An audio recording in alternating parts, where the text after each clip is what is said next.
రాష్ట్ర ప్రభుత్వానికి రాష్ట్రానికి తలమానికంగా ఉన్నటువంటి ప్రభుత్వ రంగ సంస్థ సింగరేణి సంస్థ.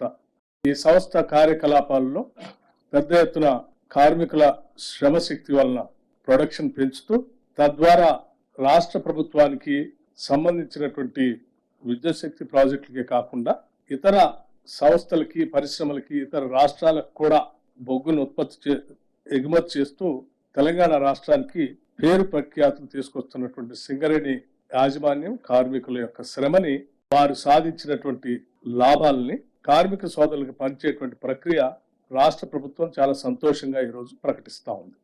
రాష్ట్ర ప్రభుత్వం ప్రాఫిట్ ఆఫ్టర్ ట్యాక్స్ 2023-24 సంబంధించి 4,701 కోటి రూపాయలుగా ప్రకటిస్తూ దీనిలో సింగరేణి సంస్థ ఆ సింగరేణి సంస్థలో పనిచేస్తున్నటువంటి యాజమాన్యంతో పాటు కార్మిక సోదరులు వారి భవిష్యత్ తరాలు కూడా ఇదే రకంగా పెద్ద ఎత్తున ఉపయోగపడాలనేటువంటి ఆలోచనతో సింగరేణి వ్యవస్థని కూడా విస్తరిస్తూ కొంత పెట్టుబడి పెట్టే కార్యక్రమాన్ని కూడా ఈ సందర్భంగా తీసుకుంటాం. ఆ పెట్టుబడి సంబంధించి ఇన్వెస్ట్మెంట్ 2,289 కోట్లు పోగా 2,412 కోట్లని 33% లెక్క 796 కోట్లని కార్మికులకి అంటే ఉద్యోగస్తులకి సరాసరి యావరేజ్ 1,90,000 రూపాయలుగా పంచేటువంటి కార్యక్రమాన్ని ఈ సందర్భంగా ముఖ్యమంత్రి గారి సమక్షంలో యావత్ మంత్రిమండలి మొత్తం సింగరేణి యాజమాన్యంతో కలిసి ఇప్పుడు ప్రకటిస్తా ఉన్నాం.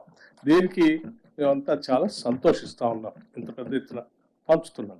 గత సంవత్సరం కార్మికులకి 1,70,000 పంచితే ఈ సంవత్సరం అదనంగా ఇంకొక 20,000 కలిపి 1,90,000 పంచుతా ఉన్నాం. ఇది 20,000